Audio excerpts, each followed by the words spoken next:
This episode explores the future of the third-party delivery technology and if a decentralized process of logistics could put the restaurant businesses back in the driver's seat. Listen in.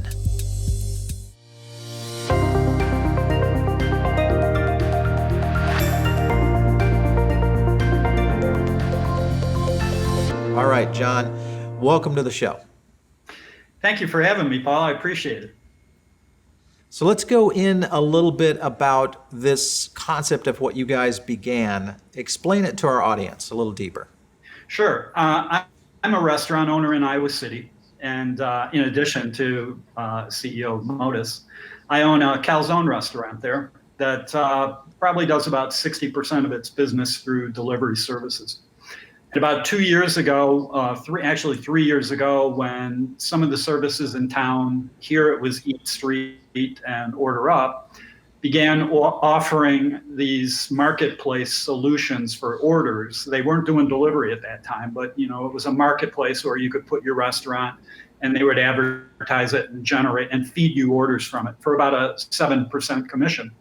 I started using them and I noticed I was getting a lot of customers who had never been to my store before. I could tell on the POS that these Grub customers had never been to me. So I started using their service, and I got to the point where about 25% of my sales were going through Order Up, which was good for me. We had local service. The commission rates were good. There was value in the product. Then Grubhub ended up purchasing Order Up and getting about a 95% market share in Iowa City. And immediately, when they announced that they had purchased Order Up, they also announced they were doubling the commission rates for the restaurants locally, and they fired all the local staff that dealt with customer service and restaurant service issues. Yeah. This was devastating for some restaurants that were going from a 15 to 30% commission rate and had grown to the point where they were relying on maybe 30 and 40% of their sales going through Grubhub. So at that point, these folks were in risk of shutting their doors. Yeah. So I got about 20 restaurant owners together and pitched a concept of forming a cooperative or a joint venture and creating our own delivery service. And that's what we did. We formed Chomp LLC actually at the end of 2017. So, all right. So when you look at this from the outside, because it's kind of the fallacy of the industry that I've seen is once you put services in between the restaurant and the guest, often in many cases, those become very difficult to work with. We've seen it in things like Wi-Fi. We've seen it in email services, a lot of marketing now, and obviously with on-demand delivery. So when you built your own logistical system, how complex was that to do there in a city the size of Iowa City? Actually, there's a lot of not public domain, I guess that's not the right word. There are a lot of products that are out there that can support a third-party delivery system. I mean, you can start your own competitor to Uber and Lyft if you want, or Grubhub or DoorDash. Mm-hmm. So it's just a matter of finding the IT platform we liked, and then they're fairly inexpensive too. So, I mean, we got our notice from Grubhub on August 1 of 2017, and in 8 weeks we were able to put this entire business together, including the development, the platform, and had a soft opening at the end of 2017. That's great. So were you enlisting drivers from the local community? Is that, we did. Obviously how did you put a driving force together? The two things that I thought were the daunting challenges putting this together were IT acquisition and accumulating the drivers. Because I have my own drivers at my restaurant, and they're employed, and they're very hard to find. And one of the reasons they're hard to find is the drivers really prefer the gig economy model. They like to be independent contractors. Because my drivers, if there's no deliveries, they're washing dishes. And if you're an independent contractor, you're sitting in a car reading or whatever. It's very gratifying for those drivers. Right. But when we started our service, we came to find out that these drivers were not really happy with the nationally based third parties because they aren't managed locally. They don't really know who their manager is. if there are issues on the road, they're dealing with a call center in Chicago or San Francisco or even offshore to try and resolve issues with customers. Whereas we have we're like the best of breed. We have the local attention.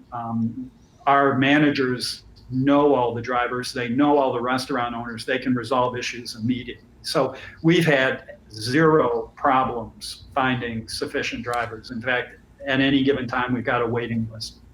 Yeah. So you went out, you put together an IT infrastructure to deal with the logistics side, the software application, obviously the app that eventually the consumer or the guest is going to have. You put together a team of drivers. Now, when you say cooperative, does this mean that the entire or the groups that participate of restaurant owners in that community own that service, or how's the service paid for from a restaurant standpoint? No, we developed a pool of capital, and so Okay. we have investors, but you don't have to be an investor to be on our service. I got you. We Okay. currently have, in January of last year, we started with 35 restaurants on our service, and they were pretty much all investors. By the end of the year, we had 140, and 80 to 90% are exclusive to our service. They aren't on other services, even though DoorDash and Grubhub have a very large presence in our community. Right.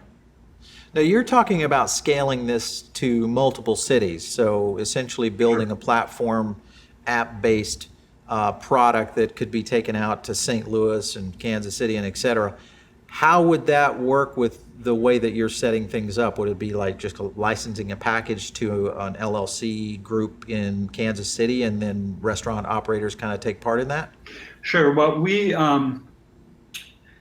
our model will work in Iowa City. It's a very self-contained LLC. Everything that it needs to do, payroll, accounting, IT maintenance, is all handled by that LLC. What our goal is to create LLCs in each market, and then have a parent corp that provides all of the back office support to make these things run. So, they'll oversee the IT system, they'll oversee all the accounting, the payroll, they'll do all the dirty work to keep this thing running.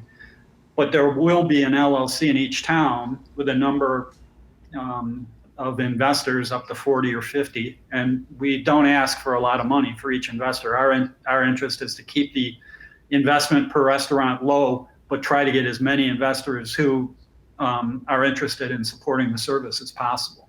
Yeah. So when it gets to the point of, because obviously you're competing against Uber, Grubhub, so price points are going to be a factor. The rate that you're charging the operator, the rate that the guest gets charged if there is a service fee or a delivery fee. How is your program different from, say, a Grubhub or an Uber Eats? Well, those rates are developed locally by the LLC. And I can tell you, we haven't talked about it, but I actually launched another service in Fort Collins in May of this year. And both of those services charge 15% to restaurants that use them exclusively, and 19% if they elect to use other services. And 19%. Is there a fee to the customer? There is, and that is set uniquely in each market, and it's usually pretty similar to what Grubhub and DoorDash charge. Usually, we'll start between $2 and $3, and then 50 cents for each mile, additional to that, and a delivery fee. And in some cases, they may institute a processing fee in addition or not. But the fees will typically be pretty similar. They'll be lower than DoorDash. DoorDash tends to charge customers more and charge restaurants less on commission. But I think the key to ours is each market's different. So when we form a board of managers for each of these LLCs drawn from the investor group, and it's those restaurant owners who serve on a board that meets monthly. They set the commission fees, they set the delivery fees, they monitor all of the customer service metrics, which, that may be the biggest thing that differentiates us from the national services, is our emphasis on the customer service component. That's great. All right, so here's the big question. Who owns the data? The LLC, those restaurants own the data. And that's a great question, Paul, because that's one of those insidious things that restaurants don't Exactly. appreciate when they start working with a Grubhub or a DoorDash. Yeah. In my pitch, when I'm telling restaurant owners about this, I tell them that, I'll ask them what they consider their most valuable asset to be. And it's almost always the bricks and mortar or their equipment. And I tell them that the most important asset that they have is their customer data, and Yeah, for sure. that they're just giving it away to these firms. Yeah. It's been a complaint that I've seen. It's one that I identified very early when third party really came to the scene in 2015. And I was just always suspicious of, especially a platform when Uber Eats first started. I mean, we were one of the first companies that reported on it. We went to New York. We tested it when it was in its infancy. It was only available in New York City via bike messenger primarily. And, just seeing this evolve to where it's gone to now, my theory was always that at some point for these guys to make money, they've got to get into the restaurant business. And if they own all the data, and they have the logistics system, the last thing they need is basically the hot dog. And you just went vertical integration 100%. And if you look at kind of the theory of where Travis Kalanick, who is the former CEO of Uber, where he's gone, which is over to cloud kitchens now, which is where he's putting in kitchens. He knows the logistics business. I'm just kind of curious how that might come back and start to pair in with Uber in the future and coming years as these companies go on. Do you feel that it is a reality for companies like Grubhub, Uber Eats, et cetera, to actually begin their own kitchens? Oh, absolutely. I think that, in all of the recent articles on Grubhub, their stock tanking and the various reasons for it, the CEO admitted they can't make money on the logistics portion of this, which I just can't even comprehend, because they're charging between their commission and fees to the customers 40% on the food transaction, and they can't make money on that. It's probably the cost for our infrastructure to operate in a community is probably 20% of what they charge. And so yes, I do believe, first they're in the market, then they're accumulating the customer data by food type. So they know if they decide they want to open up an alternative for Mexican, they look at all the Mexican restaurants. They got that whole database in that community that the Mexican restaurants in the community no longer have, because they've given it to Grubhub. Now the ghost kitchens are the next thing. And I know there's a lot more going on with that than has been made public from some sources. There are huge plans to develop these, to get right to the front of the chain and say, we're not only going to deliver the product, we're providing the product, we're marketing the product. Yeah, and I think the key here is going to be, and this kind of moves to my next question, is around the guest itself. Obviously, the guest, we've seen a fall off in the data that we track in terms of on-demand delivery third party, where transaction counts for 2019 were down significantly over the 2018 numbers that we were seeing with, the plethora of offerings that were out there. And then, of course, Grubhub came out and actually said it. Our transaction numbers are down. My theory is that is all based and driven by price, is that if you price the guest to a point so much so that you've basically just priced them out of delivery, they still are going to eat out, or they may call the order in and then just go pick it up, like what I do in some cases. Very rarely will I order Uber anymore, but I still get the same amount of meals from my restaurant group that I go to, but I'm always now swinging by to pick it up on my way home. So do you feel like the on-demand delivery system can make it through this lull of transaction fatigue that we're seeing with the big guys right now and come out on the other side? Yeah, and I can tell you personally, in my restaurant, pickup orders have grown considerably. And I think a lot of people are doing what you do. They want the convenience, but a pickup's a much better alternative. You're going to get your food fresher. You don't have the delivery fees, and on and on. It's just a better product.